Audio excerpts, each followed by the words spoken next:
In this question you have a cylindrical glass and light is coming like this, and the question is for what value of n this light will never leave from this curved surface. Means see, light is entering from rare medium and it is entering into a denser medium, so it will bend towards normal, it will not go straight, it will bend towards normal like this, and they want minimum value of n so that light will never leave from cylinder to this surface. Okay, so you want TIR at this surface, right? So for TIR you write critical condition, right? I always told you in such cases we must write critical condition, right? So this is 90 degree. Why we cannot do this? Because light is going from denser to rare medium. We can do this. Root 2 is correct answer. Okay, now what else you can do? Drop this like this, increase length of normal. This is also normal. We increase the length of normal. This is theta c, this is theta c. Okay, and this is r. Suppose this is r and this is 90 degree. Again you can apply Snell's law two times, once at this surface and second time on this surface. You can apply Snell's law two times. This is air. Who got root 2? Let's apply Snell's law at this surface. When you apply Snell's law at this surface, you can write sine theta c by sine 90 is equal to 1 by mu, means 1 by n. So you got sine theta c as 1 by n. Suppose this is equation A. Now let's apply Snell's law here. Okay, let's apply Snell's law here. What you will get? Sine I, and angle of incident is alpha, and upon sine r is equal to n by 1. This is equation B. Okay, now there is a relationship between theta c and r, like previous question. This is a right angle triangle, you can see. So you can write r plus theta c plus 90 must be 180 degree.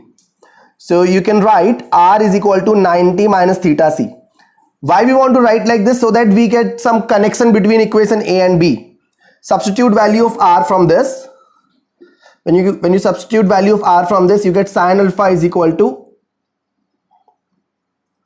sine 90 minus theta c is equal to n. So you can write it like this: sine alpha upon cos theta c is equal to n. This is modified equation B. Okay, now still there is a problem. What kind of problem? We want value of n and still we have unknown. We have alpha as unknown, right?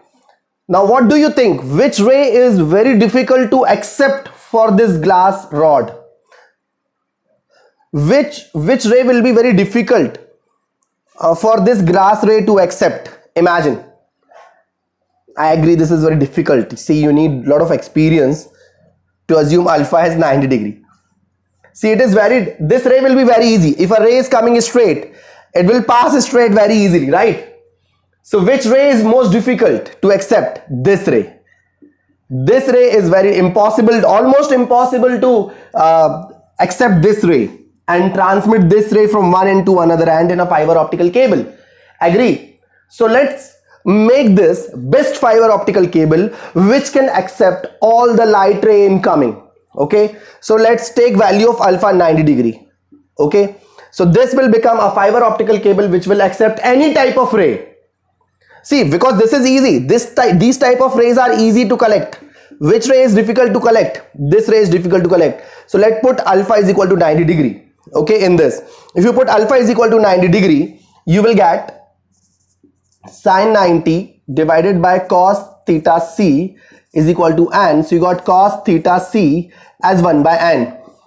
We got another equation, equation C. Now look at equation A and C. Their right hand side is same, so left hand side is also same. Okay, and the value of sine theta and cos theta is same only for 45 degree. So theta c will become 45 degree from equation A and B. I'm rubbing this question. Rajul, push karna hai question. Equation A and C. From A and C, sine theta c is equal to cos theta c. And these two are equal. It means the value of angle is 45 degree. So let's put this value here. Sine 45 degree is equal to 1 by n, means n is equal to root 2. This question asked in IIT Adv. Okay.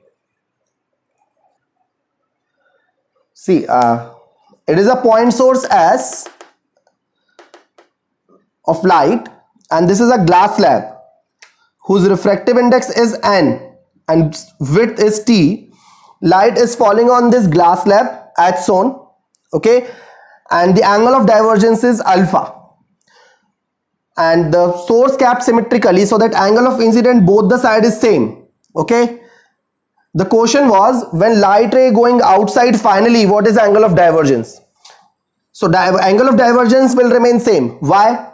Light ray will bend towards normal and then it will go away from normal, but from reversibility of light, final outgoing light ray will remain parallel with its initial path. Here also light ray will remain parallel with its initial path. So that's why divergence angle will still remain alpha. When you will stretch these two lights backward, they will connect like this and angle will remain same. Very good. Okay. There is a, see, it's a cylindrical container. It has some water. Okay, and water is being constantly drained out. Water is drained out at constant rate. Water is going out at constant rate.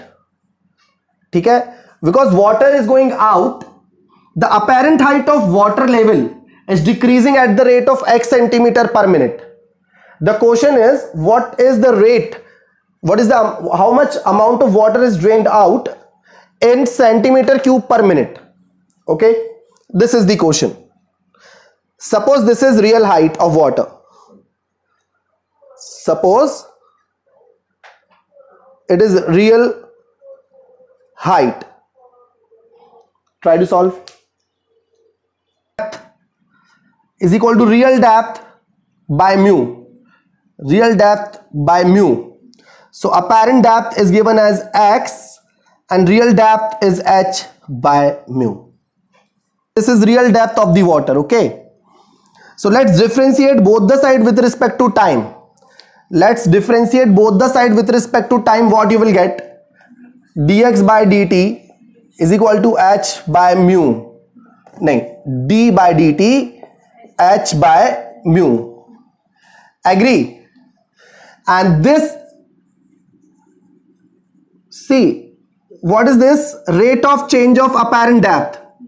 This gives, see, this is apparent depth, and differentiation of apparent depth gives us rate of change of apparent depth. Or you can differentiate this thing, differentiate this both the side with respect to time.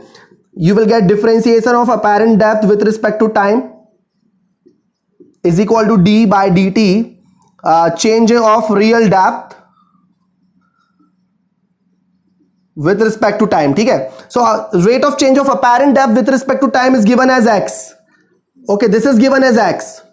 So you got the rate of change of real depth, है ना, 1 by mu dh by dt. Now what is dh by dt? The rate of change of real depth. Okay, send mu other side. So we got dh by dt as mu x. Okay, so what is dh by dt? Rate of change of real height. Okay, now let's talk about amount of water going out. Okay, so amount of water going out will be in centimeter cube. Why? Because we will have to talk about volume of water going out. So what is total volume of water right now? Total volume of water, V is equal to pi r square h. Now differentiate both the side. The rate of volume going out is equal to pi r square. Differentiate this, pi r square h. Now radius is constant, but h is not constant. All the constant will come outside. Okay, so rate of water going out,